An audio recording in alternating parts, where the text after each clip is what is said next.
নিধিবন হল বৃন্দাবনে অবস্থিত একটি রহস্যময় বন, যেখানে আজও বিশ্বাস করা হয় প্রতিদিন রাতে ভগবান শ্রীকৃষ্ণ ও তার রাধা গোপিনীদের সাথে রাসলীলা করেন।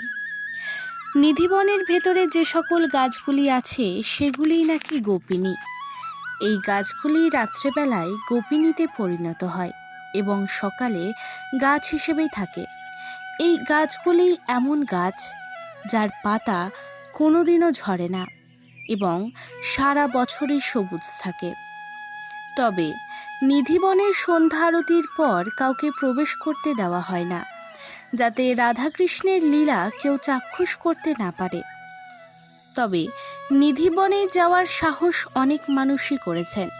তারা পরীক্ষা করতে চেয়েছেন ভগবান শ্রীকৃষ্ণ আছেন কিনা।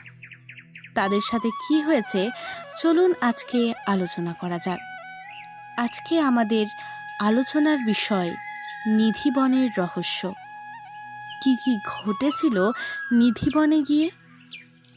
তবে ভিডিওটি শুরু করার আগেই বলবো, চ্যানেলটিকে সাবস্ক্রাইব করে পাশে থাকুন নতুন নতুন ভিডিও দেখার জন্য। কমেন্টে লিখুন জয় শ্রীকৃষ্ণ। নিধিবন এমন একটি স্থান যেখানে ভগবান শ্রীকৃষ্ণ ও রাধারানী রাসলীলা করেন। এখানে সন্ধ্যা 7টার পর কাউকে প্রবেশ করতে দেওয়া হয় না, কারণ এখনও বিশ্বাস করা হয় যে এই সময় শ্রীকৃষ্ণ ও রাধা রাসলীলা করার জন্য এখানে আসেন। বৃন্দাবনের মন্দিরও সন্ধ্যে 7টার পর বন্ধ হয়ে যায় এবং তালাবদ্ধ অবস্থায় থাকে। তবে রাতের বেলা বিছানা, বালিশ এবং পান দিয়ে যাওয়া হয় শ্রীকৃষ্ণ ও রাধাকে। একই সাথে শ্রীকৃষ্ণ ও রাধার জন্য ভোগও নিবেদন করা হয়।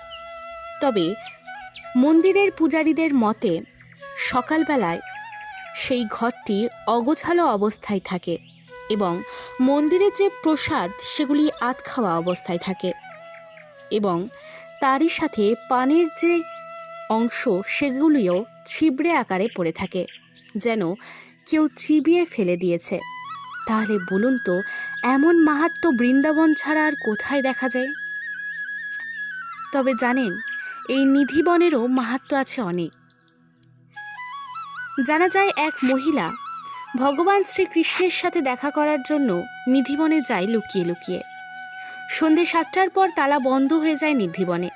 তারপরেও সে মানেনি, সে সেখানে লুকিয়ে থেকে যায়। তবে রাত বাড়তেই শুরু হয় আসল খেলা। ওই মহিলা অনুভব করে কেউ আসছে যাচ্ছে, কিছু একটি ঘটনা ঘটছে, এবং তখন মহিলাটি আরও উৎকণ্ঠ হয়ে দেখতে যায়। তবে কিছু দেখার আগেই এক জ্যোতি এসে তার চোখের ভেতর প্রবেশ করে এবং মহিলাটি রীতিমতো অন্ধ হয়ে যায়। পরের দিন সকালে তাকে মৃত অবস্থায় পড়ে থাকতে দেখা যায়। অন্যদিকে আরেক গল্প শোনা যায়, আরেকজনও বুড়ি নিধিবনে হরিনাম করতে করতে চলে যায়। তবে তার মৃত্যু হয়নি ঠিকই, কিন্তু সকালে তাকে অন্ধ ও বোবা অবস্থায় পাওয়া যায়। কিন্তু আরেক মহিলা আছে, সেই মহিলাটি কোনো ঘটনাক্রমে বেঁচে যায়। তিনিও দেখতে যান ভগবান সত্যিই আছেন কিনা। তবে তিনি কোনো রকমে বেঁচে ফেরেন। কিভাবে বেঁচে ফেরেন সেই ঘটনা আরেক দিন শোনাব। তবে বুঝতেই পারছেন, শ্রীকৃষ্ণ এবং রাধারানী তাদের লীলা কাউকে দেখাতে চায় না।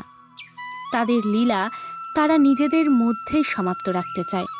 কলিযুগের পাপী তাপী মানুষেরা কিভাবে ভগবান শ্রীকৃষ্ণের দর্শন পাবেন বলুন তো? তাই আজ পর্যন্ত রাতের বেলাতে কেউ নিধিবনে যায়নি বা যাওয়ারও সাহস করেনি। আজকের ভিডিওটি কেমন লাগলো জানাতে ভুলবেন না।